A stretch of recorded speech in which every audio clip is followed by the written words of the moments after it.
చంద్రబాబు నాయుడు గారికి, అదేవిధంగా 53 రోజులు అక్రమ కేసు పెట్టి చంద్రబాబు నాయుడు గారు బంధించినప్పుడు నేను ఢిల్లీకి వెళ్తాం జరిగింది.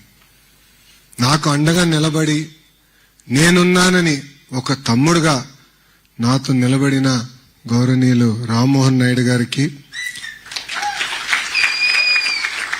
ఒక యజ్ఞంగా ఆంధ్ర రాష్ట్ర యువతి యువకులకి పెద్ద ఎత్తున 20 లక్షల ఉద్యోగాలు కల్పించాల లక్ష్యంతో నాతో పనిచేస్తున్న గౌరవనీయులు టీజీ భరత్ గారికి, తెలుగు వాళ్ళు ఎక్కడున్నా అన్ని రంగాల్లో నంబర్ 1 ఉండాలని గౌరవ ముఖ్యమంత్రి గారు ఇచ్చిన ఆదేశాలు తూచా తప్పకుండా అమలు చేస్తున్న గౌరవనీయులు రవిప్రసాద్ గారికి, his excellency Indian ambassador to Switzerland Mridul Kumar గారికి, ఈ సమావేశానికి విచ్చేసిన మా తెలుగు అక్క చెల్లెలు అన్న తమ్ముళ్ళందరికీ నా హృదయపూర్వక నమస్కారాలు. ఈరోజు నేను చూసా సంక్రాంతి సంబరాలు మీరు ఏర్పాటు చేసుకున్నారు, దాంట్లో మన పిల్లలు పాల్గొనడం కూడా జరిగింది. సముద్రాలు దాటిన మన సాంప్రదాయాలు మీరు మర్చిపోలేదు.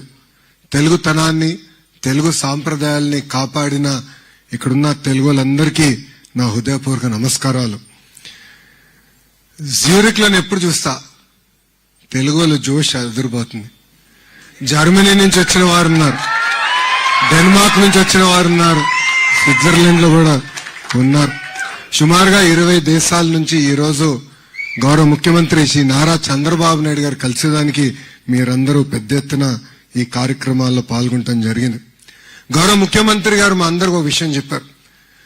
మేము రాష్ట్రంలో ఎక్కడికి వెళ్ళినా, నేను దేశంలో ఎక్కడికి వెళ్ళినా, ప్రపంచంలో ఒక ప్రభుత్వ కార్యక్రమాలకు వెళ్తే తప్పనిసరిగా మొదటిగా తెలుగు వాళ్ళని కలవాలి, వాళ్ళతో సమావేశం ఏర్పాటు చేసుకున్న తర్వాతనే మీరు ఏ కార్యక్రమాలలో పాల్గొనాలని ఆయన గతంలోనే చెప్పారు.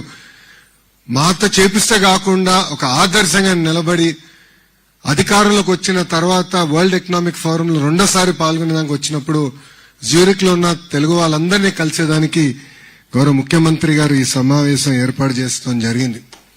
వాస్తవంగా చెప్పాలంటే ఈ సమావేశం ప్రజాప్రభుత్వానికి ఒక అదృష్టం లాంటిది. ఎందుకంటే కరెక్ట్ గా సంవత్సరం క్రితం ఇలాంటి సమావేశం ఏర్పాటు చేసుకున్నాం. ఇప్పుడే రాము చెప్పినట్లు మనకు తెలీదు పెట్టుబడులు వస్తాయా, ఎలాంటి పరిస్థితులు ఉంటామని. కానీ ఈ సమావేశ అదృష్టం కనుకనే యావత్ భారతదేశంలో ఏ రాష్ట్రంలోకి రాని విధంగా 18 నెలల్లో సుమారుగా 23.5 లక్షల కోట్ల పెట్టుబడి, తద్వారా 16 లక్షల మంది యువతి యువకులకి ఉద్యోగాలు కల్పించడానికి ఒప్పందాలు కుదుర్చుకున్నాం.